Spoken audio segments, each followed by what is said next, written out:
gostaria de compartilhar com os irmãos alguns, se eu fosse dar um título para essa ministração, seria alguns princípios óbvios de crescimento da igreja. Falar de obviedade sempre é muito difícil. Ninguém gosta de falar de obviedades. Aquilo que está patente, claro, aos nossos olhos. Mas você sabe, às vezes é justamente essas coisas que estão claras, patentes, autoevidentes, que nós tendemos a ignorar também mais facilmente. No mês de agosto, início de setembro, nós fomos à Nigéria numa conferência para pastores também, uma conferência apostólica. Inclusive, o pastor Shrita Wong estava ministrando também lá. Mas nós fomos conhecer a igreja na Nigéria, particularmente a igreja de Deus dos Redimidos, e a pastora Adeboye. E nós participamos ali, eu acho, não sei, pode ser que o Senhor me surpreenda, mas eu acho que nunca mais vou participar de uma reunião tão grande na minha vida. Nós participamos de uma vigília com aproximadamente 1 milhão de pessoas reunidas. Isso não seria extraordinário se fosse um evento anual, que reunisse os crentes da cidade inteira, como tem a Marcha para Jesus e outros eventos. Mas torna-se extraordinário porque é apenas uma igreja que faz isso todo mês. E que construiu um salão só para fazer essa reunião. E o salão tem 1 quilômetro de comprimento. E estão construindo mais 500 metros para trás. Porque não tem cabido as pessoas ali. E não tinha nada de extraordinário, nada de excepcional. Mas só o fato de você estar no meio de 1 milhão de pessoas orando e louvando ao mesmo tempo, já é algo que mexe com você. Eu fui muito tocado naquele dia. E houve um momento na conferência em que os pastores ministravam, e depois de cada ministração, os irmãos podiam fazer pergunta para o pregador. E eu fiz uma pergunta que foi a minha vingança, é a pergunta que todos me fazem. Eu falei, hoje eu quero fazer ela para ele. Eu falei, pastora Adeboye, qual o segredo? Não é essa a pergunta que todos fazem?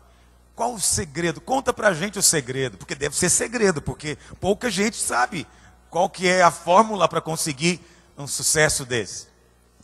Mas a resposta dele me tocou muito e ganhou minha admiração.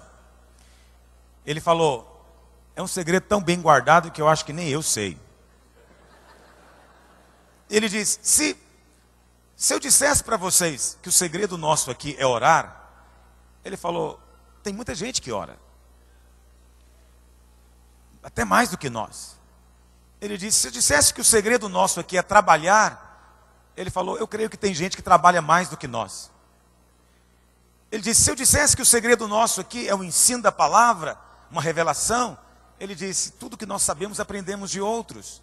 Não temos nenhuma revelação particular. Ele falando, todas essas coisas com certeza contribuem, numa medida ou noutra, para o crescimento. Mas não temos nada que outros não tenham. Aí ele disse, o que nós concluímos nesses anos é que nós estamos debaixo de um favor de Deus. Aquilo marcou meu coração. Foi a resposta mais genérica, mas também eu penso que a mais óbvia que alguém podia dar. Nós estamos debaixo de um favor de Deus. Deus resolveu que ia nos abençoar. E Deus falou, vou abençoar esse povo. E nós simplesmente dissemos para Deus, Senhor, então abençoa mesmo o que nós queremos. Então, eu quero dizer o mesmo a respeito de nós aqui. Aqui no Brasil hoje, nós estamos debaixo de um favor de Deus. Esse é um tempo para nós como igreja nesse país. Nós estamos debaixo de um favor de Deus. E quando alguém está debaixo do favor de Deus, parece que qualquer coisa que ele faz tem um resultado. Algo acontece. Não é algo extraordinário. Não é algo que talvez ninguém nunca fez. São coisas que os outros olham e falam, mas nós já fizemos isso. Mas quando aqueles que estão debaixo do favor de Deus fazem, é diferente. Algo diferente acontece. Porque no final das contas, o que faz diferença mesmo é esse favor imerecido de Deus. Então hoje eu queria compartilhar com os irmãos rapidamente, talvez 4 coisas que estão no meu coração. eu tenho meditado nisso já há alguns meses. Eu estava procurando criar uma ordem para aquilo que estava no meu coração. Eu queria falar de 4 obviedades ministeriais, que traduzem esse favor de Deus. Eu sei que nós pensamos sempre que a bênção de Deus está ligada com um crescimento explosivo. De repente, milhares de pessoas. Do dia para a noite, milhares de pessoas. E alguém pode acertadamente me dizer: pastor, mas eu já vi isso acontecendo, já li a respeito disso. E a Bíblia até fala a respeito, lá no livro de Atos, quando se converteram quase 3.000 num único dia. Portanto, é possível haver sim crescimento explosivo. Mas eu vou dizer, é explosivo só do ponto de vista de quem está de fora, que não conhece a história. Do ponto de vista de quem conhece a história, não tem explosão. Só tem o coroamento de um trabalho.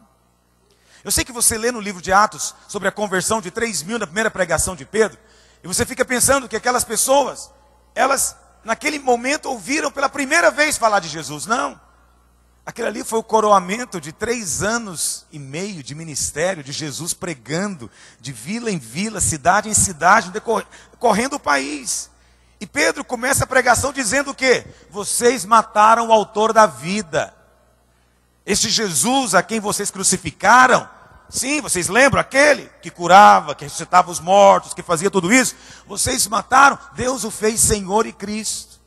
E Ele é o autor da vida, e vocês mataram o autor da vida. A Bíblia diz que quando eles ouviram aquilo, o coração deles se compungiu, e eles queriam se arrepender do que tinham feito, e se converteram.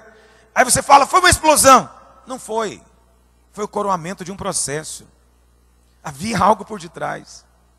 Eu gosto muito de assistir esses programas de televisão que falam de vida animal. Eu gosto de ver essas coisas. Discovery, não sei quantos irmãos também gostam de ver isso. E estava vendo um programa um tempo atrás, que eles mostram coisas inusitadas na natureza, que a gente não sabe e nunca ouviu falar. E estavam falando a respeito de um certo bambu. Bambu, você sabe o que é bambu, né? Todo lugar que chama bambu também. Um certo tipo de bambu, que em um mês, ele cresce até 20 metros. 20 metros. Não existe nada na natureza que em tão pouco tempo cresce tanto. Mas sabe, assistindo aquele documentário, eu fiquei pensando, eu devo estar errado. Porque eu acredito que as coisas seguem processos também. Esse bambu aí cresce 20 metros em um mês. Mas aí o narrador, que estava fazendo o documentário, explicou um detalhe que ninguém sabe. Ele falou, esse bambu, quando ele é plantado, ele pode ficar até 5 anos debaixo da terra. 5 anos para brotar. Depois que ele brota, em um mês, eles disseram que se você ficar parado, olhando, você é capaz de ver o bambu crescendo. Mas eles disseram, pode ficar até 5 anos debaixo da terra. E eles disseram, sabe qual é o segredo dele? É que ele só brota no dia em que ele encontra água. Ou seja, antes de crescer para cima, esse bambu, inusitadamente, cresce para baixo. Ele sai procurando água. Ele germina para dentro e sai procurando água. Quando ele encontra água, aí ele germina lá em cima.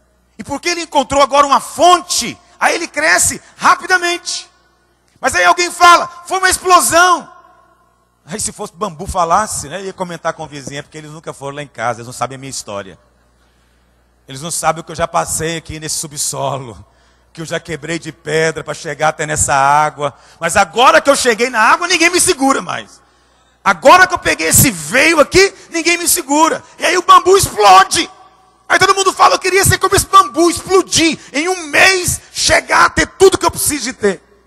Mas é preciso conhecer a história toda do bambu. Nós nunca conhecemos a história do bambu, vamos ser francos, irmãos. A gente só conhece depois que o bambu explode. A gente só ouve a história dos homens de Deus depois que explode. Mas isso é uma obviedade tão grande, não é? Antes do prédio crescer para cima, ele tem que crescer para baixo. Tem algo mais óbvio do que isso? Tem algo mais básico, elementar para quem constrói? Antes do visível, tem que ter o escondido, o oculto, o secreto. E isso é que vai ser o alicerce e a base para a altura que virá depois. Mas você não deve desprezar o tempo furando buraco como se fosse um tempo perdido. Não deve pensar que é um tempo que nada está acontecendo. Deus está firmando os seus alicerces. Viu, pastor Hugo? Às vezes você está lá em Porto Alegre, e você fala, Deus, mas eu estava lá em Goiânia, e as coisas aconteciam tão mais rápido. É porque você chegou aqui quando o bambu já estava nascendo para fora. Quando você estava, houve um tempo que você não estava comigo, que o bambu estava debaixo da terra. Esse tempo você não estava comigo. Aí você não conheceu essa história. Você só conheceu o tempo do bambu para fora. Aí você fala, não, também quero esse bambu explosivo aqui. Aí o Senhor fala, calma, primeiro nós vamos cavar para baixo para achar água. Depois que achar água, você vai ver o que vai acontecer. Mas aí o pastor Hugo fica desanimado, fica cansado, porque as pessoas cobram. Pastor, não estou vendo nada. Não estou enxergando nada. Mas é como se eu dissesse para ele, calma. Eles não estão vendo, mas eu estou vendo. Quão alto você quer ir? Qual que vai ser a altura desse prédio? Então vamos ter que escavar proporcionalmente. Você quer escavar comigo? Está disposto a aceitar o convite de Deus na sua vida? Bom, acabei acrescentando um princípio óbvio que não tinha colocado no meu esboço. Mas depois você ouve o CD e organiza como você achar melhor. Mas o primeiro princípio óbvio que eu ouvi ali na Nigéria, e que eu fiquei sentado pensando, puxa vida, será que eu viajei esses milhares de quilômetros para ouvir isso? Mas ao mesmo tempo o Espírito Santo explodiu aquilo dentro de mim. O primeiro princípio óbvio do crescimento é pedir. Só isso. Pedir. E Jesus disse lá em Mateus capítulo 7, verso 7. Uma coisa que todo pastor sabe de cor. Vamos dizer junto? Pedi e dar-se-vos-á, buscai e achareis, batei e abrir-se-vos-á. Pois todo o que pede, vamos dizer isso junto? Pois todo o que pede, recebe. Diga ao seu vizinho, irmão, todo o que pede, recebe. Quantos creem que é verdade isso?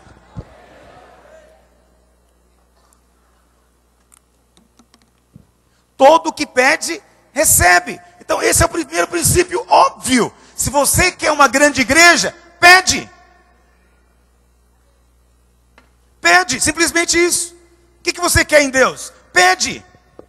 Você vai ter aquilo que você pedir. Pastor, mas espera aí. Você acha que eu não tenho pedido? Você pensa que eu não tenho pedido? É que pedir é a maneira de Deus forçar você a se relacionar com Ele. Muitas pessoas não pedem porque eles pensam assim, se Deus sabe tudo o que eu preciso antes de orar, por que então eu preciso de pedir se Ele já sabe? Então esse é o raciocínio natural.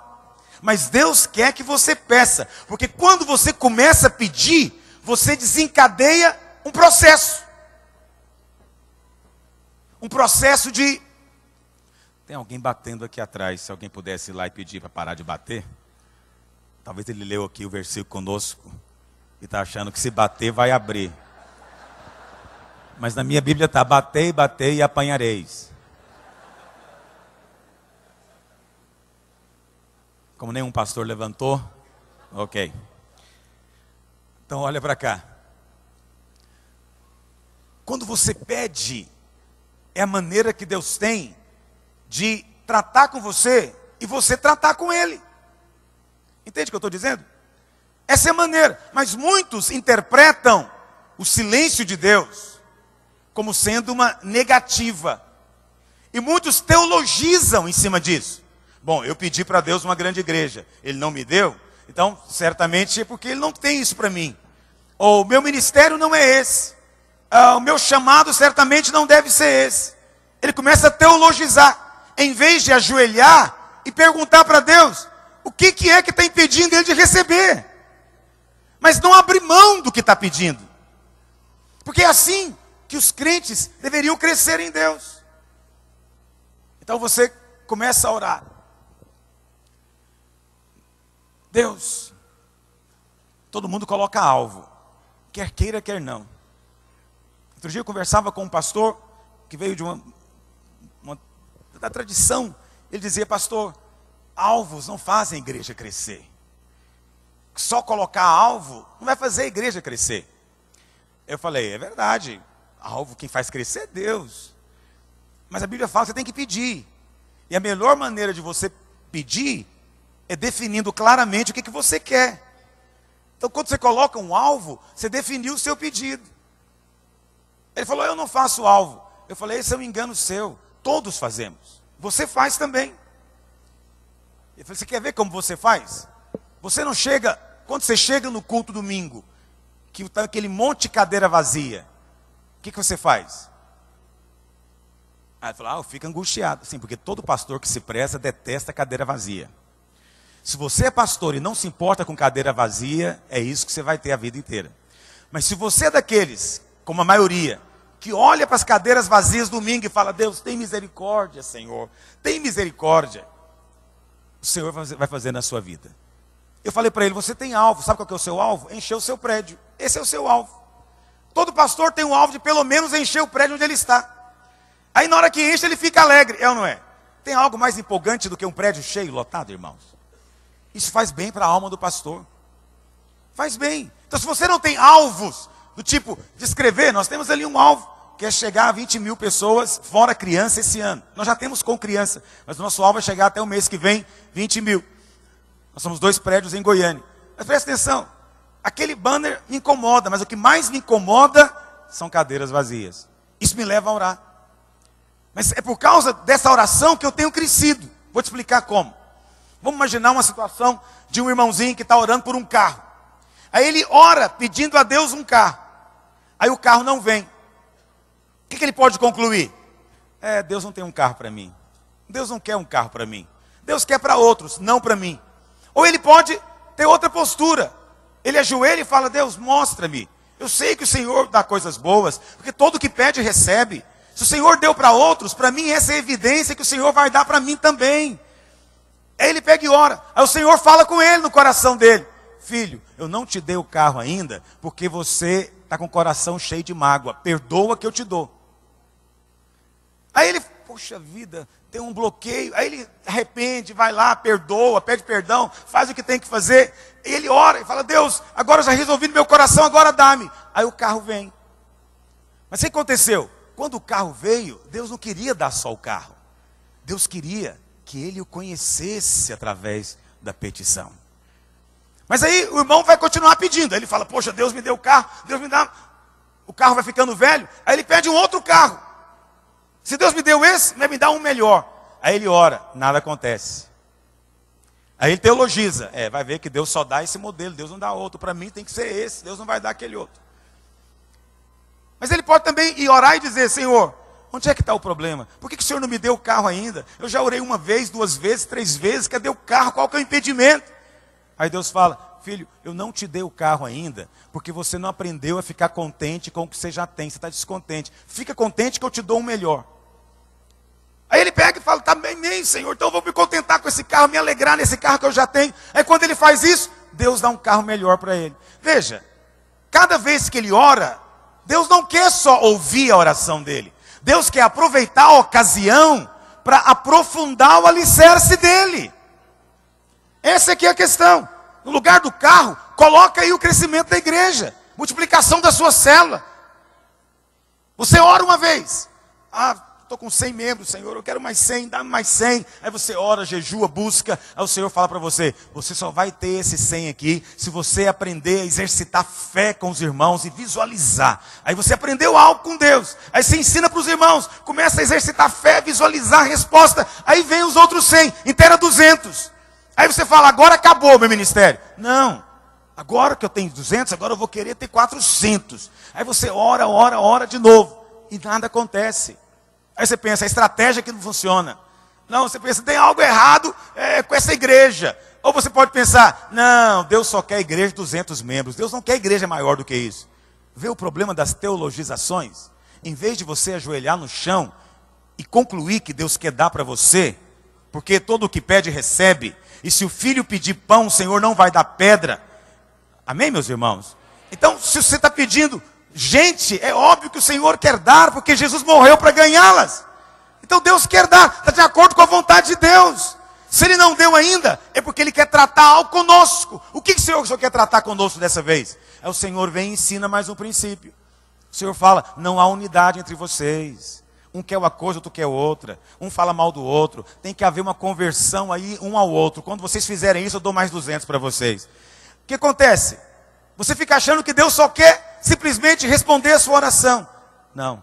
É quando você começa a pedir, você é tratado por Deus e você também trata com Deus. Ou seja, você conhece algo a respeito do caráter de Deus e também Deus manifesta a você algo do desejo do coração dele para a sua vida. De tal maneira que isso te traz riqueza espiritual. Numa outra ocasião, quando você for ensinar para um discípulo, você pode dizer, filho, eu passei por isso, eu orei, Deus me mostrou isso. Quem sabe também não tem na sua vida. Depois teve uma segunda vez que eu orei por crescimento também, e o Senhor mostrou isso. Faz isso, que pode ser também o seu problema. Você está apto a ensinar, porque você aprendeu tratando com Deus. Mas qual que é a nossa fantasia? É encontrar uma fórmula que você aplique, instantaneamente aconteça. Apliquei a fórmula, aconteceu. Não funciona assim. A nossa vida é baseada em relacionamento. Por que você tem que pedir? Você tem que pedir porque pedir nos fala de carência. Mostra que você não tem. E você reconhece que Deus é a fonte e a provisão. Deus é honrado com isso. Pedir por quê? Porque pedir é se humilhar. Quem pede se humilha. Quem pede está se colocando na posição inferior. E quando você se humilha e reconhece que Deus é que é, aí Deus pode fazer também. Pedir tem uma enorme expressão. Eu poderia falar muito aqui de petição, mas todos aqui já pregaram sobre petição. Todos aqueles princípios que você coloca para os irmãos, aplique para você também. Tenho certeza que já explicou e já falou isso. Põe um guichão ensina muito isso. Quando você for orar, seja específico com Deus. Fala o que você deseja. Fala o que você está buscando. Seja específico. O que você quer do Senhor? Quantas células você quer? Quantos líderes você está buscando? Quantos membros você está desejando em Deus hoje? Mas não seja vago, porque quando você é vago, Tiago diz que nós nada temos porque não pedimos. Pedimos e não recebemos porque pedimos mal. Para esbanjar em algum prazer. Deus às vezes vai tratar isso. Você pede, se você vem pedindo 100, 200, 300, quando chega no 1000, o Senhor te barra. E aí o Senhor vai tratar com a motivação. Mas o Senhor fala, não vou dar enquanto você estiver pedindo por algum motivo errado. Senhor, então mostra os motivos. Aí o Senhor traz luz, você corrige, Deus vai dando mais. Deus vai dando mais. Por quê? Porque essa é a maneira do Senhor nos enriquecer. Fala ao seu vizinho, fala, irmão, o primeiro princípio óbvio é esse, pede. Agora, quando nós falamos disso, alguns podem ouvir com um ouvido ruim, né? E vão dizer, então o pastor está dizendo então que eu não cresço porque eu não peço, né? Deus sabe o tanto que eu choro pedindo. Mas talvez está faltando esse tratar com Deus e ser tratado por Ele. Esse ser alargado em Deus pela experiência. Talvez está faltando também essa compreensão do amor de Deus. No texto que nós lemos aqui em Mateus 7, no verso 10, o Senhor continua. Ou se lhe pedir, verso 9, qual dentre vós é o homem que se porventura o filho lhe pedir pão, lhe dará pedra? Ou se lhe pedir um peixe, lhe dará uma cobra? Ora, se vós que sois maus, sabeis dar boas dádivas aos vossos filhos, quanto mais vosso Pai que está nos céus vai dar coisas boas. E vamos ser francos, o que pode ser melhor do que um rebanho enorme, do que uma família grande? Não há nada melhor, nem mais realizador do que isso. Deus quer fazer. Você tem que se convencer disso. Deus quer fazer. Se não tem feito, o impedimento não está nele, está em outro lugar. Então eu preciso de orar e perguntar a Deus, só me mostra onde é que está o impedimento. Só me fala onde é que está o bloqueio, porque eu vou responder ao Senhor. E quando você responder a Deus, pode ter certeza, o milagre vai acontecer. Mas aí você fica achando que foi uma explosão. Foi uma explosão que aconteceu. Não foi não. Não foi não. Foi um resultado de um tratar com Deus e ser tratado por Deus. Foi o resultado de um relacionamento. A resposta foi só o coroamento. Mas o processo às vezes é longo. O processo às vezes é longo. Por isso, se tem demorado a ver resultado, não esmoreça, não desanime. Persevera. Jesus falou também a respeito disso. A necessidade de você orar e perseverar e não esmorecer. Ele conta o exemplo lá, né, do juiz iníquo, né, do vizinho inoportuno, que os irmãos conhecem. Para dizer o quê? Insista, não duvide da bondade de Deus. Deus é bom e quer fazer coisas boas na sua vida. Deus é bom e quer dar coisas boas. Mas aí isso me introduz no segundo princípio óbvio. Deus só vai dar aquilo que você realmente deseja. Deus não dá o que você não deseja. Tem que haver um desejo que resulta numa busca. Por quê? Qualquer coisa destruída pode ser reconstruída. Qualquer coisa danificada pode ser restaurada. Qualquer porta aberta, fechada pode ser aberta. Qualquer coisa que foi perdida pode ser achada de novo. Não tem nada a respeito do qual se possa dizer, não tem conserto para Deus. Deus pode restaurar todas as coisas. O que qualifica você para receber a bênção é essa busca. Essa busca. Esse desejo intenso. Esse desejo que não encontra obstáculo. Que não encontra limites. Eu quero e vou receber. Eu quero e vou insistir até receber. Eu gosto de usar essa expressão de santa obsessão, como eu mencionei para os irmãos ontem. Eu sei que obsessão é uma palavra carregada de sentido negativo. Porque obsessão é uma coisa meio doentia. Mas você sabe, pode ter também uma santa obsessão. Que é um desejo que não lhe sai da mente nem do coração. É algo que você não tem como escapar dele. É ele que persegue você. Quando o crescimento da sua igreja ou da sua célula for uma santa obsessão na sua vida, você pode ter certeza, Deus vai operar naquele lugar. Porque quem tem essa santa obsessão não desiste, não para de orar, não retrocede, não teologiza para tentar justificar uma possível não resposta de Deus, como se o Senhor não quisesse responder. Deus é um Deus de sim, Deus não é um Deus de não. Eu falei esse tempo atrás isso, acho que foi para minha filha, e ela falou, mas os 10 mandamentos é cheio de não. Você falou que Deus é um Deus de sim. Mas os 10 mandamentos é cheio de não, mas é o lugar onde tem mais não positivo da Bíblia lá. Por quê? Quando Deus diz, não adorarás outros deuses, Ele está falando, adora um. É o sim de Deus. Você não adora aqueles porque não existem, adora um. Quando Ele diz, olha, não roubarás, Ele está dizendo na verdade, pede que eu te dou. Não precisa de roubar do seu vizinho, não. Pede que eu te dou. É isso que ele está falando, na verdade. Mas você lê só o não roubarás. Mas por detrás do não roubarás, tem um Novo Testamento que diz, pede que eu te dou. O que você está precisando?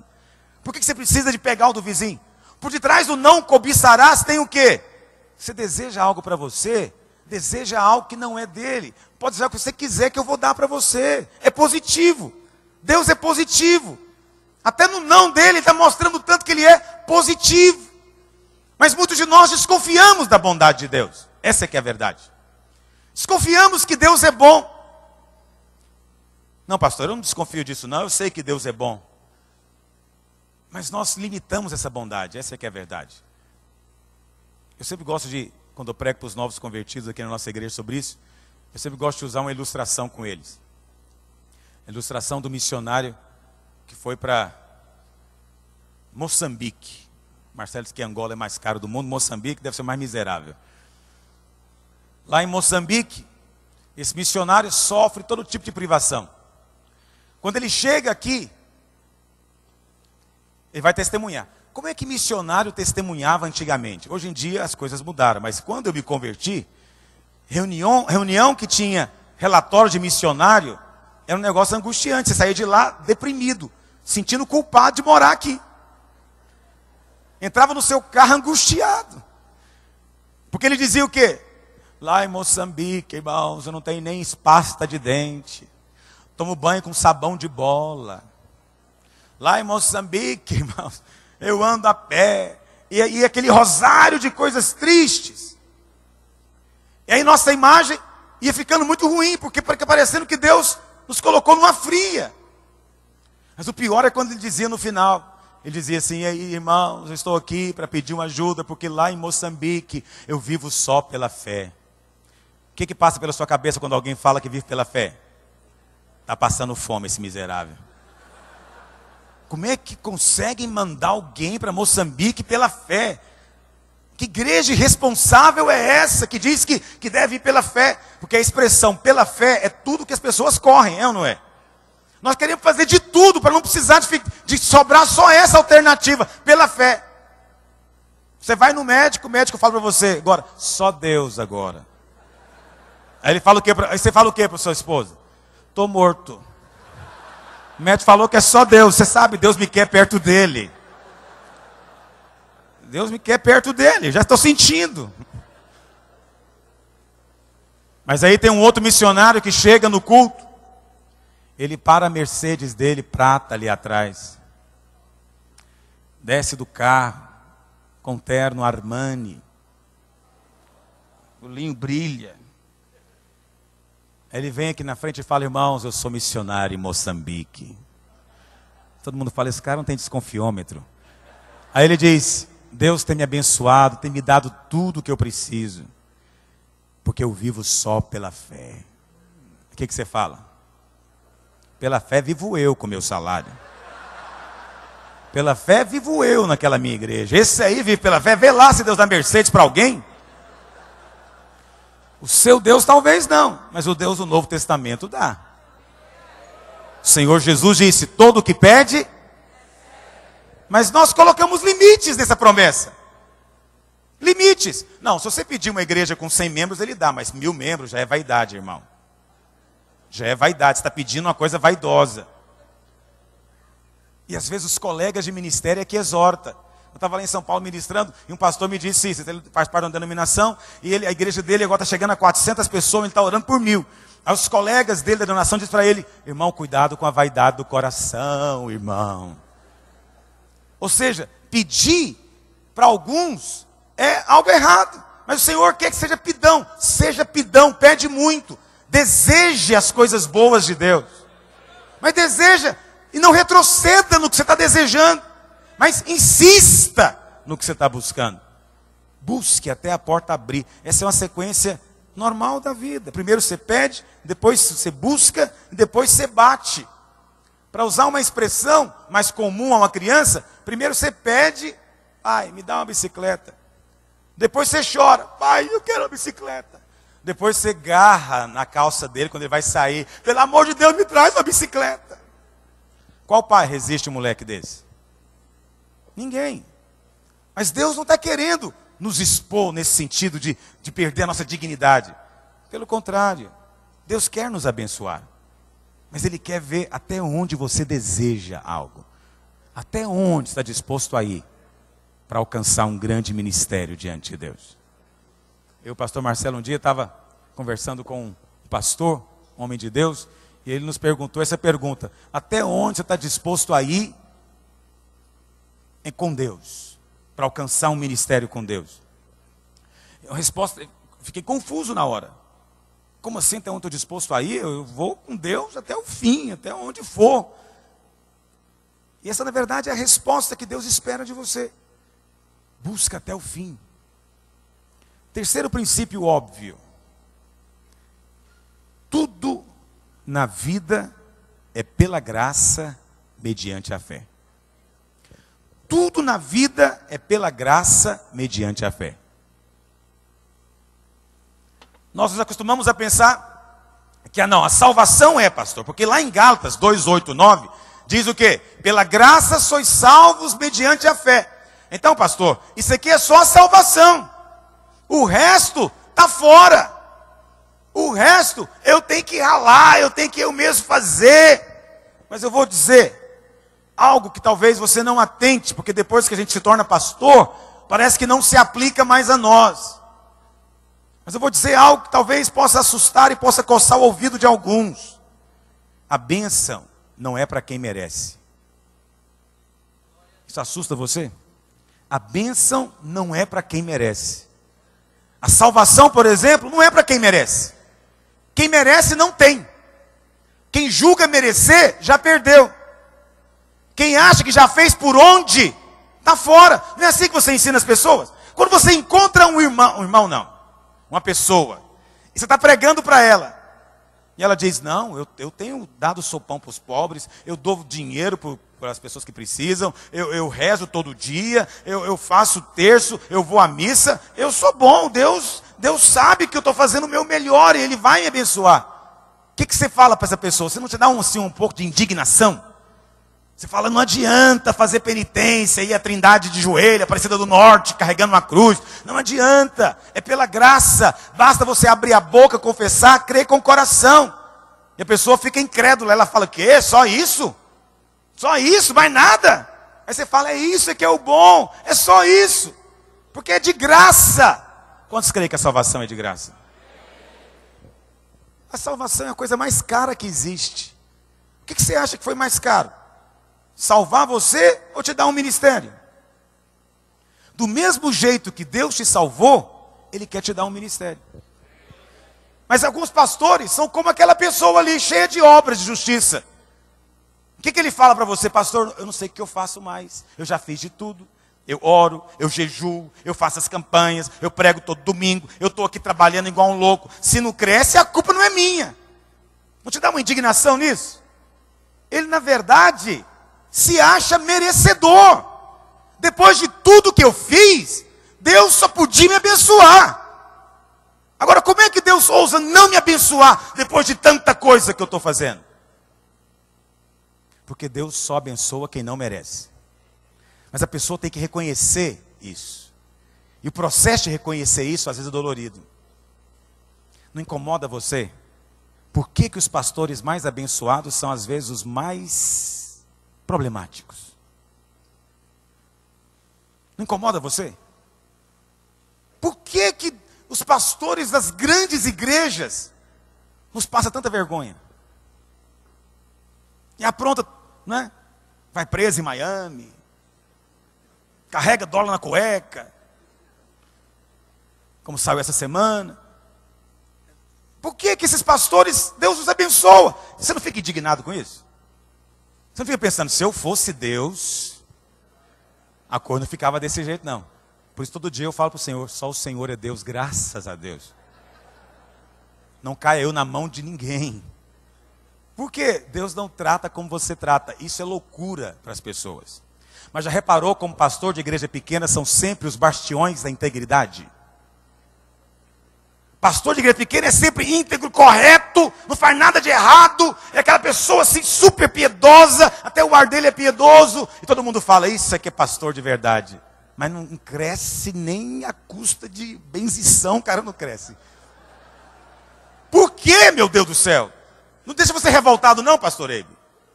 Não é revoltante isso? Aquele irmãozinho merecia ter uma grande igreja. Ele é íntegro, irrepreensível, não faz nada de errado. Pois esse é o problema. Se Deus abençoá-lo, Deus está negando a sua graça. Tudo que Deus faz tem que ser pela graça. Se não for pela graça, Deus não pode fazer. Porque homem nenhum vai se gloriar diante de Deus, dizendo, eu não, eu orei o que tinha que orar, eu fiz o que tinha que fazer, eu não. Eu sou uma pessoa assim, por isso que é óbvio que o meu ministério é grande. Evidente. Não, homens de Deus, olha para trás e alguém pergunta, qual foi o segredo? Ele fala, rapaz, eu não sei não, eu sei de uma coisa, foi apesar de mim.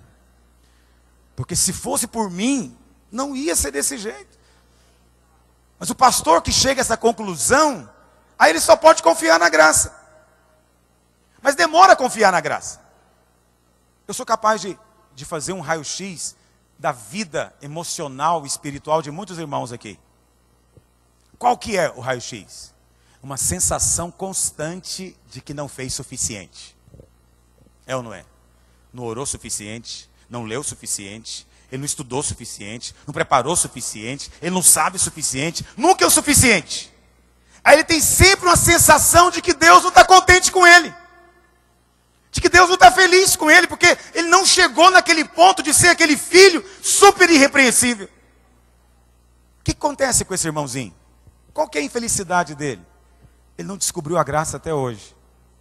Ele não descobriu que pela graça, Deus já está satisfeito com você. No dia que você ora, Deus está feliz. O dia que você não ora, Deus está feliz também com você. Aí alguém fala, pastor, você quer dizer então que eu não preciso de orar? Esse é o problema quando nós falamos da graça. A graça, ela dá um nó na nossa lógica. O Senhor não disse que devemos parar de orar. Mas nós não oramos para aplacar a ira de Deus. Nós não oramos para convencer a Deus de alguma coisa. Ele já está com a mão estendida. Ele já tem pensamentos bons a seu respeito. Ele já tem bons planos a seu respeito. Já tem. Quando nós oramos, é porque nós mesmos precisamos. Não é que Ele precise. Deus não precisa de nada. Deus não precisa de nada. Isso é um axioma teológico. Deus é autossuficiente. Deus não precisa de coisa alguma.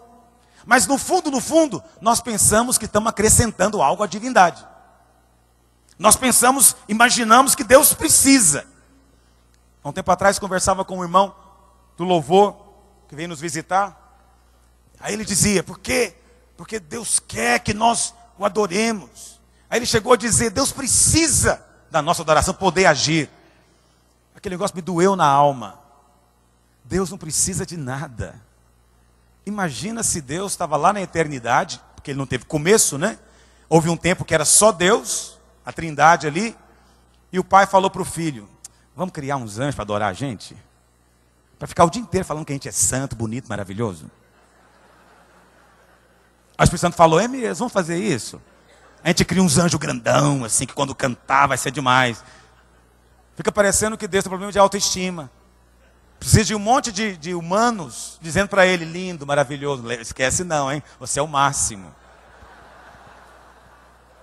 Entendeu o que eu estou dizendo? Vê lá se o Senhor precisa disso. É até blasfêmia falar isso. Quem precisa somos nós. Você tem que adorar e Deus te manda adorar, porque o diabo injetou um veneno em você. Sabe qual é o veneno? De querer ser Deus. Esse é o veneno do pecado. Aí quando você ajoelha e fala, Senhor, eu não posso de mim mesmo, mas o Senhor faz. Deus, só o Senhor é Deus, eu reconheço e te adoro como Deus. Aí você está vencendo e está eliminando o veneno da serpente. E aí a graça de Deus pode atrair e pode entrar e manifestar na sua vida. Mas alguns lidam como se Deus fosse alguém que precisa de ser energizado com o nosso louvor. Você que precisa depender dEle. Mas enquanto você não entrar nesse descanso, não espere ter uma grande obra. A pastora Deboia está lá, 18 mil igrejas, né, pastor Eibe? 18 mil que ele falou, 18 mil igrejas. O homem tem quase 70 anos de idade, ele tem uma pinta de uns 55. Aí todo mundo fala, é negro, negro não envelhece. Não envelhece, porque morre antes. Na África. Claro que envelhece. O homem está forte, sabe por quê? Porque não é no braço dele. Não é ele que sustenta 18 mil pastores.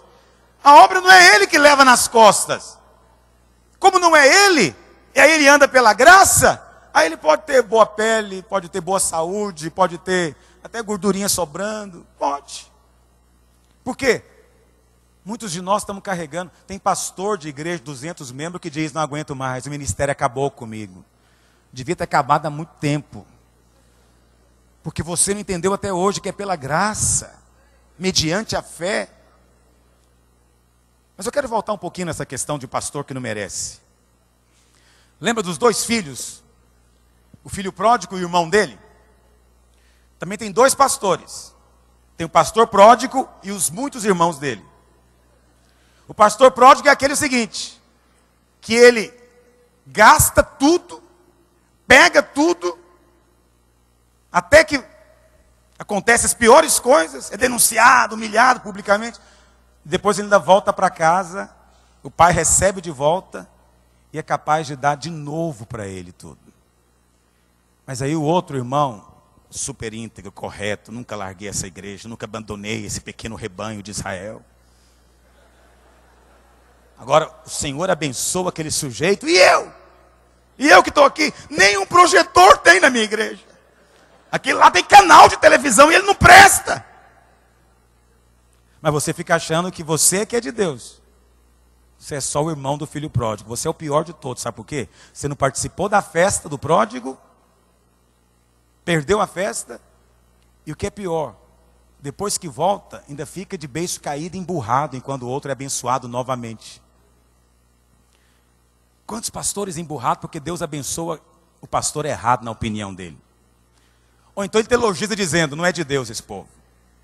Esse tanto de pastor grande não é de Deus. É impressionante que é só pastor que não é de Deus que cresce. Já reparou isso? Só os que não são de Deus. Aquele lá não é de Deus, não. Ministério, 10 mil pessoas, tudo multidão.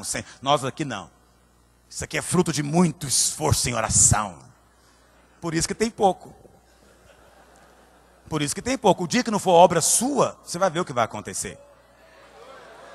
A obra de Deus, a obra que é de Deus, quando você tenta agradar a Deus, o seu esforço, você sai da graça. Porque ninguém jamais teve coisa alguma porque mereceu. Todo mundo que recebeu algo é porque ajoelhou e falou, eu não merecia. Eu não orei para ter isso suficiente. As pessoas às vezes falam, pastor, o que você fez para a igreja crescer? Você tinha alvos. Eu falo, nem alvo eu tinha, filho. Você acha que algum dia eu orei e falei para Deus que eu queria esse tanto? Meu alvo era tão humilde. Pastor Marcelo, lembra quando ele chegou aqui de Portugal? Nós estávamos no outro prédio ali, tinha acabado de reformar e ia caber 600 pessoas. Lembra disso? Eu falei para ele, como é que eu vou fazer agora? Como é que eu vou encher esse salão aqui? Nós só somos 300. Vai ficar metade vazio. Fiquei ruim, fiquei mal-estar.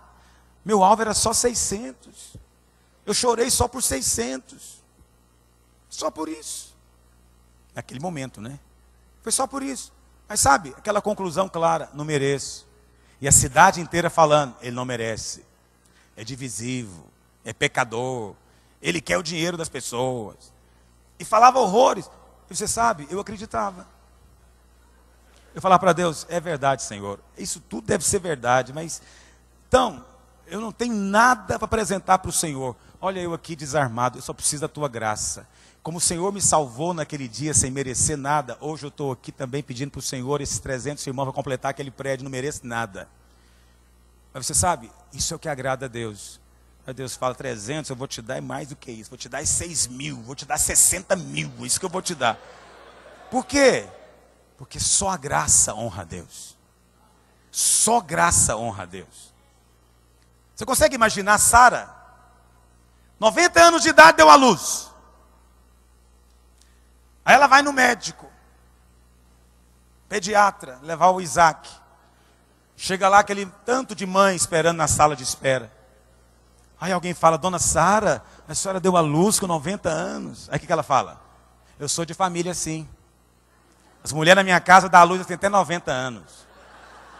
Nós somos bons para ter filho. Já viram mulher falando isso? Sara podia falar isso, irmãos? Não podia, ela não dava conta. Aí alguém podia falar para ela, Sara, fala para nós, qual que é o segredo para gerar Isaac? Conta para nós, Sara, como é que você conseguiu? Aí Sara ia rir. Ela ria, fala, eu só sei rir. Até pus o nome desse menino de Riso, Isaac significa riso. Aí eu chamo ele, falo, Riso, vem aqui. Aí eu ri, ele ri também, todo mundo ri. Só o que a gente pode fazer é rir, porque como é que a gente faz?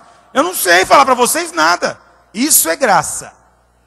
Isso é graça. Mas quando alguém te contar tintim por tintim o segredo dele, você corre. Você corre, sabe por quê? Não dependeu do favor de Deus. Quando você perguntar para alguém, Calixto, me fala qual que é o segredo desse crescimento. Se ele souber o segredo e te falar, você corre dele.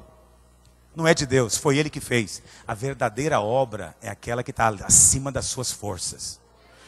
Se a obra que você faz é só o que você dá conta, não é obra de Deus, é sua. Só é obra de Deus aquela que você não podia fazer. Não podia fazer. Só é Isaac se você não consegue gerar. Porque se você consegue, é Ismael. Se você consegue dar conta, como diz o goiano, você está gerando é Ismael. Mas se foi algo que você não podia ter feito, impossível para você, está além da sua capacidade, aí é graça. Aí Deus é honrado. E ninguém vai se gloriar diante de Deus dizendo, está vendo, Senhor, eu que fiz tudo isso. Ele vai dizer, Senhor, só posso te dar graça, porque eu não merecia nada, o Senhor me deu além do que eu pedi. Quantos querem estar debaixo da graça de Deus? Mas a primeira coisa que vai surgir na sua vida, quando você entra debaixo da graça, é esse santo descanso. Santo descanso. O que acontece com alguns pastores? Eles têm dificuldade de ministrar, porque eles vão subir no púlpito a pregar, o diabo monta nas costas dele. Você vai pregar? Discutiu com a sua mulher no caminho. Vai pregar? Você ficou bravo com o vizinho? Vai pregar? Você nem orou o suficiente, você nem orou ontem. E essa semana você fez propósito de ler, não leu nada. E está indo pregar ainda essa mensagem que você ouviu de outro. Aí o irmão, Eu sou pastor, sabe? Vocês não me enganam, não. Se tem uma coisa que eu entendo é de pastor. Porque eu sou. Tem espelho lá em casa. Aí, o sujeito sobe aqui e fica todo acusado. Aí ele quer fazer tudo aqui que ele não fez a semana inteira. Ele arrepende, chora, profetiza, lê, faz tudo na hora. Aí, mas não resolve, por quê? A angústia tomou conta dele. Porque ele sente que Deus está olhando para ele assim, ó. Tô te vendo, rapaz. Como alguém pode servir a Deus assim, me fala? Se eu não enxergar o sorriso de Deus quando eu subo aqui em cima, eu estou frito. E aí, Deus abençoou só o cara de pau. Só o cara de pau que pode pedir graça. O cara de pau é o filho pródigo, que volta para casa com a cara mais lambida e fala, gastei tudo. Gastei tudo, mas queria voltar. Aí o pai fica olhando para ele, né? Já viu aquelas mães? Minha mãe era assim, esperava eu na porta de casa com o bracinho cruzado, batendo o pezinho. 1,5 metro de altura. Mas o meu medo tinha uns 10 metros. Deus não é assim. Então eu vou pela graça. Quando eu subo aqui, que o diabo fala alguma coisa, eu falo para Deus, Senhor, é isso aí. Não orei, nunca vou orar o suficiente. Não sei. E outra coisa, estou pregando o que eu ouvi do fulano, fui tocar demais. E olha, tem mais uma coisa. O Senhor me chamou. O Senhor já sabia tudo que eu era. Chamou porque quis. O Senhor me chamou, então eu estou indo. E o Senhor vem comigo. Se tiver para conversar, vamos conversar lá em casa. Mas aqui agora é pai, filho, o Senhor vai fazer sua parte. Deus faz. Agora, eu sei que, olha irmão, as pessoas me ouvem falando da graça toda vez. E eles ficam com medo da licenciosidade. Pastor está estimulando aí o povo a ser relaxado. Está estimulando. Irmãos, não tem nada que constrange mais do que graça, não. Graça te desmonta, te faz ficar mal pra caramba. Consigo mesmo. Você chega em casa, você fica desmontado. Porque você vê que não merecia nada. Você sabe, você não fez nada. E aí Deus vem e dá. E você pede, Ele ouve e dá. E você vai ficando constrangido. Você fala, Deus, você não tem coragem de falar, não para de dar, né? Isso você não fala. Mas você fica, como que o Senhor pode abençoar alguém como eu? Como que isso pode acontecer? E aí você passa a crer que Ele pode abençoar qualquer um. Aí você se sente confortável servindo a Deus. Você tem alegria em servir a Deus? Ou para você domingo é o pior dia da semana. Você acorda de manhã e fala, Deus, é domingo hoje, tem misericórdia. Que segunda chegue mais rápido. Ou para você é dia de festa, de alegria. Eu vou ser franco para os irmãos. Eu não subo aqui baseado no que eu fiz. Ainda que eu fiz. Mas eu nem fiz porque precisava merecer, não. Eu fiz por puro desespero. Sabe por que eu oro lá em casa? Porque eu falo, Deus, tem gente vindo do Brasil inteiro. Esse povo quer ouvir alguma coisa de mim, eu não tenho nada, Senhor. Não tem nada. Aí eu fico desespero com Deus. Eu garro na barra da roupa dele e falo, Deus, o Senhor fala comigo, me dá alguma coisa para eu dar para eles. Me dá em nome de Jesus, dá agora. Aí eu oro, jejuo, fico sem comer, fico sem dormir. Eu falo isso em verdade, fico sem dormir também. Aí você fala, está ansioso? Não, não estou ansioso não. Eu só estou consciente de que eu mesmo não tenho. Mas eu sei quem tem. Aí Deus dá. Mas você sabe, quando eu chego, é em paz. Porque eu chego confiado que Ele me escolheu pela graça. Ele não escolheu porque eu era melhor do que os outros. Ele não me escolheu porque eu era mais santo do que os outros, mais bonzinho, mais capaz. Ele me escolheu por um... Eu nem sei por que Ele me escolheu. Pensando bem. Eu não me escolho. Se eu pudesse escolher, eu nem seria eu. Você nunca teve vontade de ser outro? Eu estava aqui lendo aqui. O pastor Marcelo trouxe um livro, né, do Jack Chisler. Eu estava vendo as fotos dele aqui. Eu falei, isso é que é ministério, Jesus. Queria tanto ser isso. Mas aí Deus falou, mas eu escolhi, foi você. Você precisa ficar aqui. O seu trabalho é esse. E aí, isso traz descanso. Para de ficar angustiado na sua alma, sem confiar na graça. Você pensa que angústia é que comove a Deus. Quanto pior eu ficar, Deus vai ficar mais tocado. Isso não toca a Deus. O que toca a Deus é essa confiança irrestrita na graça. Lá em Colossenses 2,6, diz assim, projeta por favor, Colossenses 2,6. Ora, como recebestes Cristo Jesus o Senhor, assim andai nele. Como é que você recebeu a Jesus? Pela graça, mediante a fé. Como é que você vai andar nele agora?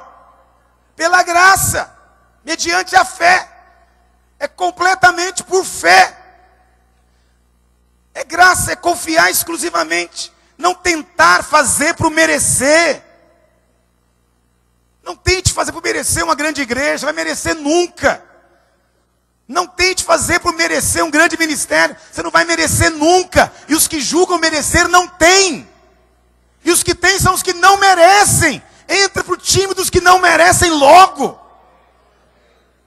Assume logo que não merece e tem a santa cara de pau de crer que Deus é gracioso. Vai lá com a mão estendida e fala, não orei suficiente, não fiz suficiente, mas olha eu aqui pedindo para o Senhor tudo.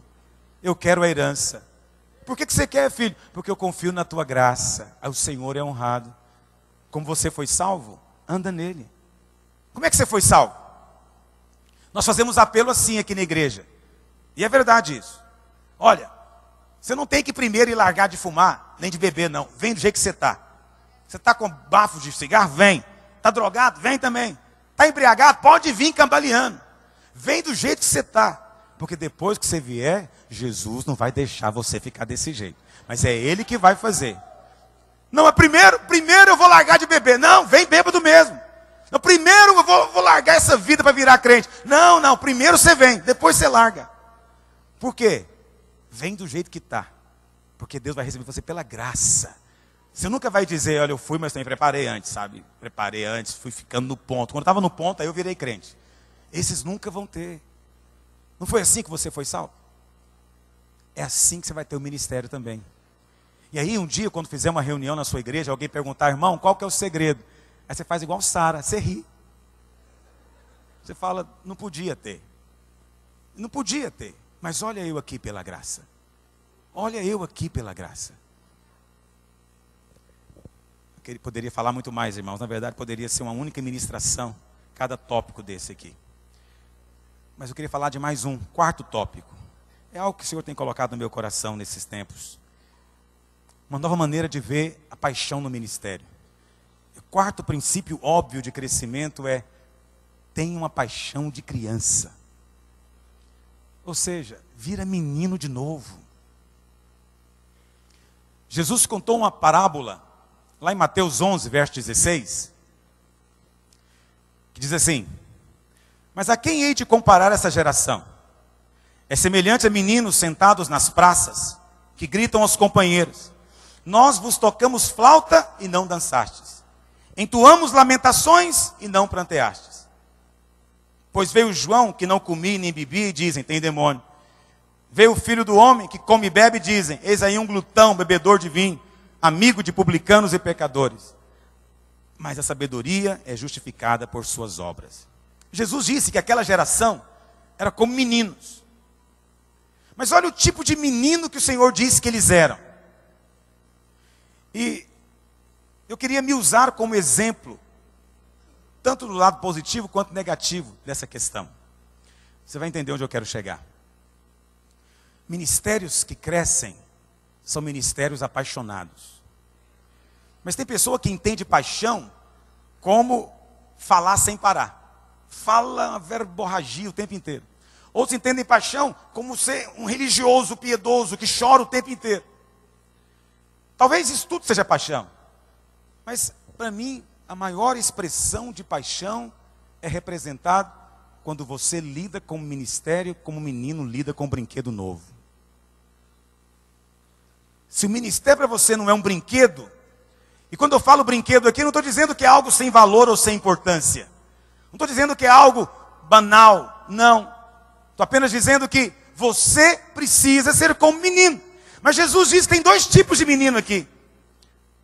Aí ele fala, bom, primeiro tem que entender isso. A Bíblia é cheia de paradoxos. Jesus disse lá em Lucas 18, 17, se não me engano, que nós temos que tornar como crianças, para receber as coisas do reino. Só recebe as coisas do reino quem se torna como criança. Mas Paulo disse que nós temos que largar de ser como criança. Esse é o paradoxo. Jesus disse, tem que virar criança. Paulo fala, tem que largar de ser criança.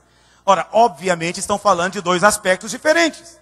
Paulo está falando daquela criancice, aquela meninice, aquela coisa doentia. Mas Jesus está falando das crianças do reino. Está falando daqueles meninos que encontraram alegria de servir a Deus. Mas Jesus disse que os fariseus eram um tipo de menino interessante. É um menino que estão na praça e um grupo grita para o outro: vamos tocar flauta? Vamos brincar de dançar? Vamos brincar de ciranda, cirandinha? Aí o outro fala: não, não brinco disso não. Muito infantil para mim. Aí ele fala: ah, infantil? Então vamos brincar de cantar lamentações? Vamos brincar de funeral? Eu sou morto e vocês choram. Bom, tem menino que brinca, menino brinca com qualquer coisa. Se ele achar um caixão, é capaz dele brincar de morto. É uma brincadeira meio estranha. Há de convir comigo. Mas Jesus disse que dá para brincar até nessas horas. Mas brincar não no sentido errado da palavra, mas no sentido de viver cada momento do jeito que ele se apresenta. Está alguém entre vós doente? Ora. Mas está alguém feliz? Passou no concurso, no vestibular? Cante louvores.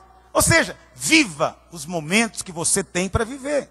Só que tem uns meninos ali na praça que eles são sérios demais. Eles não brincam. Eu fui uma criança assim, irmãos.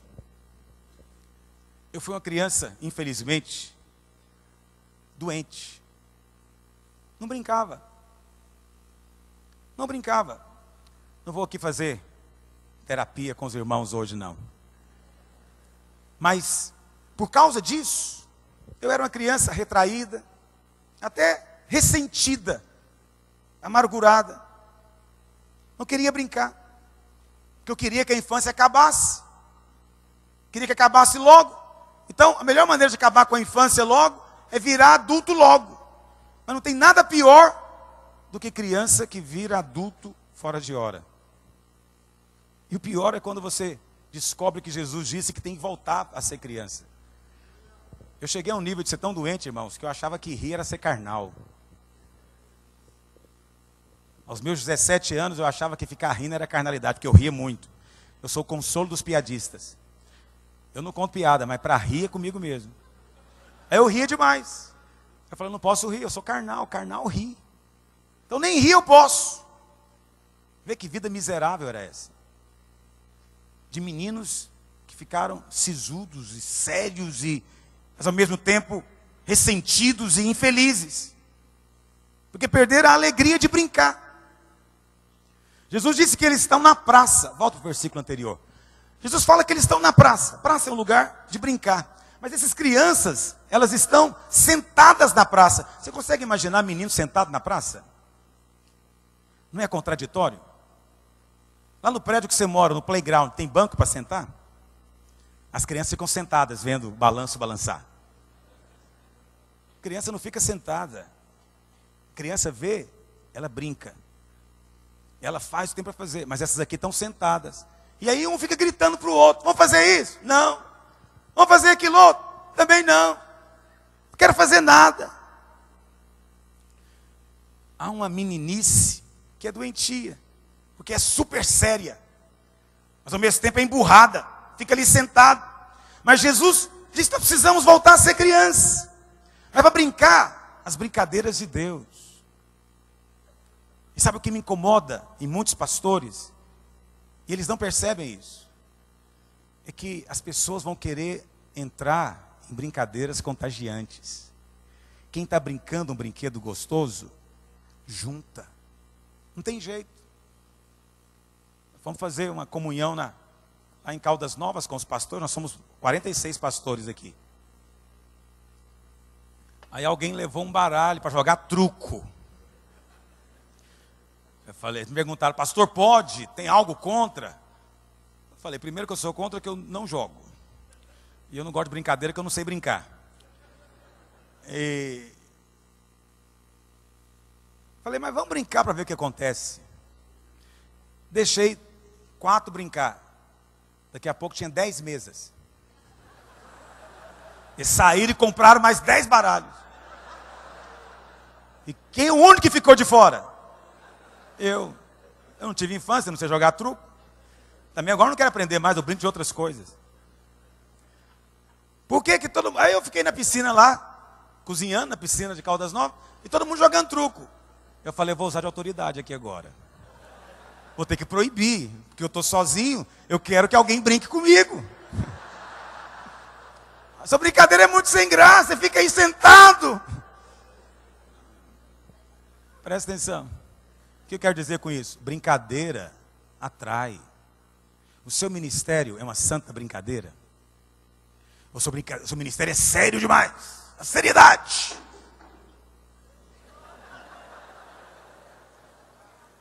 Olha para cá. Me perdoa, irmão. Você pode não acreditar, é a primeira vez que acontece isso aqui. Sério, nunca aconteceu de uma perna quebrar aqui. Me perdoe, por favor. Tem que mandar fazer uma revisão em todas, porque eu também não estou muito longe aí desse risco. O irmão é magro. Seu ministério é como desses meninos sentados na praça. Vão brincar de ciranda, cirandinha. Não, não brinco disso não. Meu ministério é sério. Eu não me envolvo com essas coisas. Tem pastor que é sério demais, não envolve com nada. Mas sabe por quê? Vou contar para você uma característica da nossa igreja. Eu me divirto com tudo. Vão fazer relatório. Ninguém gosta. Eu brinco de fazer relatório. Aí eu descubro na internet as coisas. Eu vou lá, descubro no Google. Eu invento relatório. Aí eu quero brincar. Aí eu quero que eles preenchem para fazer o relatório ficar bonito. O relatório está vazio. Ninguém preencheu nada. Eu quero ver um negócio bonito, colorido. Aí na hora que eu vejo, eu fico alegre. O que é isso? É uma grande brincadeira. Se me coloca para fazer um banner desse aqui, aí que eu vou brincar mesmo. Aí eu quero saber de cor, eu vou aprender a mexer até no programa. No começo da nossa igreja eu fazia tudo. Eu fazia cartaz, fazia boletim, escrevia o texto, contava as histórias, depois encadernava, eu fazia tudo. Mas sabe o que eu fazia? Porque eu queria fazer, eu gostava daquilo. Aí eu aprendi a mexer em programas, Corel Draw, aprendi a mexer nisso aqui, fazer cartazes. Aí eu ficava olhando os cartazes das outras igrejas, ficava olhando o que o povo fazia na rua, aí eu chegava a imitar, fazia igual. O que é isso na verdade? Virou uma brincadeira. Não, pastor, ninguém vai ter um ministério grande desse jeito. Você só vai ter se for um santo divertimento, meu filho. Não dá para divertir na igreja, mas você diverte na igreja. Criança diverte em qualquer lugar. Se você pegar um grupo de crianças e trancar elas numa sala de aula ali dentro, elas vão dar um jeito de divertir, vão ou não vão? Elas vão empilhar a carteira, vão fazer uma casinha, elas vão brincar de levantar e de sentar, ou vão pegar uma e bater na testa da outra, mas vão brincar. Sentada não vão ficar. Elas conseguem enxergar potencial de brincadeira em tudo. Tudo tem um potencial de diversão. Mas as coisas para os irmãos às vezes são sérias demais. Porque você perdeu a alegria de ser menino servindo a Deus. A alegria de divertir com tudo. Então eu me divirto organizando conferência, depois eu me divirto também. Eu me divirto dando duro nos pastores. Me divirto até chegando, dando aquela catracada quando faz algo de errado. Aí eu viro as costas e rio até. Eu falo, oh, Jesus, me ajuda. Eu não aguento esse povo não, Senhor. Me divirto. Mas tem pastor que fica amargurado. Senhor, eu te pedi pão, o Senhor me deu essa pedra, Senhor. Eu te peço peixe, eu quero pescar peixe, vai aparecer esse monte de cobra. Aí o Senhor fala, não, você está enganado. Não, é peixe, eu só dou peixe. Mas é um peixe dentuço. Qual é um tipo de peixe que tem um... Tem um irmão que diz que tem um peixe que ele foi pescar, que tem que ter uma luva, um alicate para poder pegar o peixe. Senão ele dá uma bocada. Eu não sou pescador também. Dá para divertir. Você se consegue divertir em todas as partes do ministério? Eu me divirto fazendo esboço, me divirto pensando em história. Vou ser franco com os irmãos, me divirto até escrevendo no papel, eu me divirto. Eu sou capaz de me divertir com tudo. Pego meu celular é uma grande diversão. Aí eu fico inventando maneiras de usar ele. Aí eu baixo Bíblia, eu ponho meus esboços. Aí na hora de orar, antes eu escrevi os alvos à mão. Agora eu vou orar, eu ligo o celular e oro. Senhor, tu sabes meu alvo. Aí os irmãos me veem orando com o celular na mão, pensam que é alguma unção nova, né? Não, eu coloquei os alvos aqui, eu leio os alvos. Ou às vezes eu ponho foto do alvo. Aí eu vou passando as fotos. E vou orando, visualizando. Me divirto. É diversão, por que não pode ser? Mas alguns meninos não divertem. Fica sentado na porta de casa, olhando os outros brincando de bola, mas ele mesmo não vai. Porque é sério demais. É sério demais. Vê lá, eu sou pastor, não mexo com essas bobagens. Não me envolvo com essas coisas.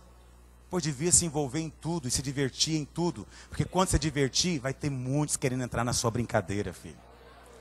As pessoas querem entrar em algo onde elas percebem um grau grande de prazer envolvido. Prazer. Quem que não quer comer uma comida que o outro come com a boca gostosa? Todo mundo quer provar. Todo mundo quer ver o gosto que tem também. Porque não, como é que pode comer com essa boca? Mesma coisa, como é que você exerce seu ministério? É algo que você convida os irmãos para a festa? Ou é algo sério demais? Sério demais. Não, eu não me envolvo em coisas assim. Criança brinca com tudo. Sabe outra coisa? Você não vê criança falando assim, não vou brincar disso não, dá muito trabalho. Já viu isso? Vamos brincar de montar essa bicicleta? Fala, dá trabalho demais. Não, eu quero uma montada. Não, criança fala, vamos. Ela monta errado, desmonta, monta de novo. E é capaz dela ficar entretida naquilo horas, dias, montando aquilo. Mas ninguém fala que dá trabalho. Mas se na sua igreja o povo fala o tempo inteiro que dá trabalho, é porque não tem ninguém divertindo com o negócio, querido. Não tem ninguém divertindo. São tudo um bando de criança velha. Porque criança, todos nós somos, já que estamos aqui no reino. Só que você pode ser uma criança do reino alegre, ou pode ser esse bando de meninos sentado na praça emburrado. O povo convida para brincar, e você não quer brincar de nada. Eu louvo a Deus por irmãos que quando convida para o brinquedo das células, ele se empolga também. E no meio da brincadeira ele inventa maneiras novas de brincar aquele brinquedo. Aí até você fica com vontade de voltar a brincar aquela brincadeira. Mas quando nós falamos que é algo tão sério, poucos querem ir. Outra coisa, a criança não escolhe hora para brincar. Na verdade é difícil tirar a criança do brinquedo, é ou não é? Essa semana, minha sobrinha fez aniversário, ela tem 9 anos de idade. E ela me pediu um celular. Ela me abraçou, falou no meu ouvido bem baixinho. Eu queria um celular, minha mãe não quer me dar. Eu falei, eu dou. Você vai adorar. É um negócio divertidíssimo esse celular. E aí eu fui, coincidentemente, porque Deus a ama certamente, a Vivo me ligou, que eu tinha uns pontos lá, e aí eles me deram um celular. Mas não conte para ela que eu ganhei, ela está achando que custou muito caro. Na verdade ele custa R$400, mas só que eu ganhei. Aí eu falei, já sei de quem é esse celular. E fui lá buscar o celular, eu entreguei para ela. Aí a minha irmã disse que ela ficou a noite inteira acordada. Eu só vi a luzinha do celular na cara da menina a noite inteira. Noite inteira. E a mãe dizendo, vai dormir, amanhã você brinca. Não, quero brincar agora. Não, guarda a caixinha. Não, não quero caixinha não. Mas a mãe quer que você guarda. Não, não quero brincar com a caixinha, eu quero o celular. Olha o manual, que manual? Eu vou descobrir sozinha. Isso aqui é vida, o resto é bobagem. Quem vive assim nem vê o tempo passando. E já viveu. Mas quantos são capazes de perder o sono divertindo com alguma coisa da igreja? Divertindo com o planejamento do ano que vem. Quero fazer tanta coisa no ano que vem em Deus, vamos ganhar tanta gente, Senhor, vai ser demais. Já teve que tomar remédio para dormir porque você está excitado demais? Eu já. No dia que eu comprei esse prédio aqui, que nós entramos aqui dentro, fiz o primeiro culto, eu não dormia à noite. Eu ficava pulando na cama. Minha mulher dizia, para de mexer. Eu falo, não consigo, parece que estou no culto até agora. Eu não consigo parar de ouvir o povo cantando no meu ouvido. Deve ter anjo aqui nesse quarto. Ela fala, não está cantando não, pode dormir. Tive que tomar um remédio para poder dormir. Não é porque eu estava ansioso, angustiado, preocupado, não. Não conseguia me conter de parar de pensar tudo que eu ia fazer aqui dentro. Aí eu cansei de brincar só com um, comprei mais outro. Porque brinquedo é assim, quando é bom você quer ter muitos. Outro dia eu vi um celular da HTC, eu falei, vou comprar esse negócio também. A mulher falou, você já tem um. Eu falei, mas é muito bom esse negócio, vou comprar esse, é diferente. Só não comprei porque minha mulher é desse time aí, ela é muito séria. Muito séria, rapaz, mulher é sério. Falar com você, Deus criou mulher para ser séria. Mulher não gosta muito de ficar brincando, mas devia gostar. Porque quando você brincar, E me entenda, me ouça com ouvidos corretos. Não quer dizer que não é importante. É porque é muito importante. Não quer dizer que não é sério. É sério. É sério. Mas pode ser extremamente infantil, do reino, alegre, deslumbrante, gostoso, envolvente. E se for assim, eu garanto para você, você não vai brincar sozinho mais. Vai ter gente junto de você. Por quê, meu querido? Porque essa é a alegria dos filhos do reino. Para nós é tudo festa. Alguém fala, pastor, como é que alguém pode querer brincar de cantar lamentação? Pois é, não é questão de você fazer uma brincadeira no sentido comum da palavra. Mas tá bom, vamos evangelizar no hospital hoje. Amém, vai ser demais, vai ser muito legal. E aí, você chega contando como é que foi lá, todo mundo quer ir também. Me chamaram para fazer uma visita no hospital um tempo atrás, no Hospital de Urgências de Goiânia. Aí quando eu cheguei lá, irmãos, aquele tanto de gente acidentado. Aí chegou um que tinha caído em cima de uma cerca, com ponta. Aí ele estava tudo assim, rasgado do lado. Eu falei, o que aconteceu com ele? Não, caiu não sei o quê. Aí chegou um outro, todo arrebentado, tinha caído de moto. Me deu um amarelão. Eu, 100 quilos. Quase desmaiei. Foi ficando tudo rodando. E eu vi aquelas coisas horríveis, osso apontando na perna do sujeito. Eu falei, Senhor, me ajuda com isso aqui. O que eu estou fazendo? Aí, eu estava sozinho, né? Fui visitar o irmão. Eu falei, Senhor, não vai ficar bem. Quem vai me segurar na hora que eu cair? Aí a enfermeira do lado falou, o senhor não está sentindo bem não, né? Como é que você percebeu? Seu beijo está branco. Falei, não estou não. O que eu faço? Ela falou, nada, respira fundo. Pensei que ela ia falar uma coisa mais profunda. Queria um remédio, alguma coisa. Você respirar fundo, passou. Aí você fala, vê se isso não é diversão. Qual montanha-russa que eu já fiquei branco na vida? Nenhuma. Mas vou evangelizar no hospital, quase cair lá dentro. Vê se isso não é brincadeira. Mas alguns não veem assim. Aí você conta para alguém, ele fala, não, rapaz, também preciso ir lá, eu quero ir lá uma hora com você. Me convida quando você for. Você quer desmaiar também? Não, porque pareceu tão divertido isso. Porque é. Fomos orar uma vez no hospital. Aí o pessoal tudo saía das portas doentes. Ficava chamando a gente, puxando pelo braço para orar nos quartos. Eu contei isso para os irmãos. Falei, me senti tão importante. Tão bom sentir importante, não é? Qual criança que não gosta disso?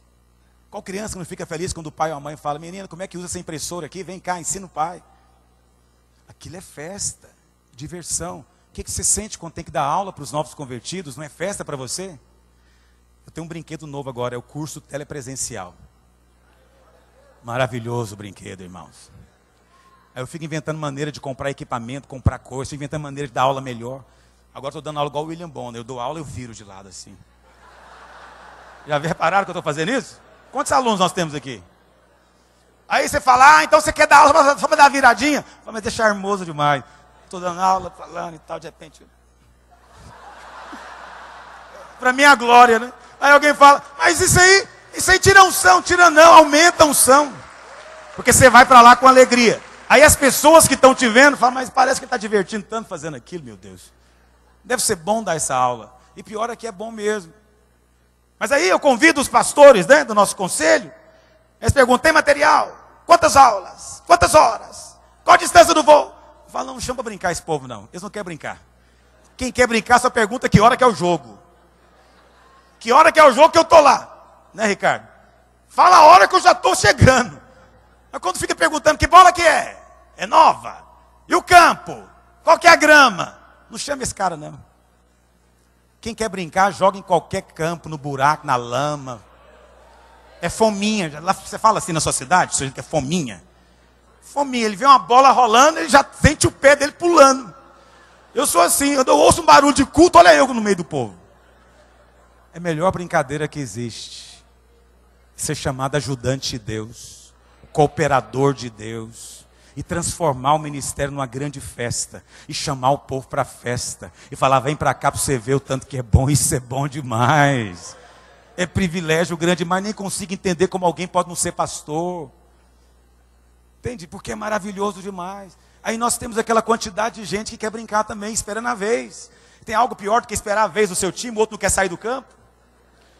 Nós estamos com um time aqui, um dos pastores não quer sair do campo, os outros querem entrar. Quando é que a gente entra? Fala, quando esse time aqui sair. E quando é que eles vai ter... Não, quero ser reserva. Você fica aí, você vai guardar a sua vez. Na hora que o técnico te chamar, você entra. Mas reserva pode divertir também aí no banco. Joga palitinho. Espera. Mas tudo pode ser encarado como uma santa meninice. Mas quantos de nós já perdemos isso? Essa santa meninice que o Senhor tem para nós.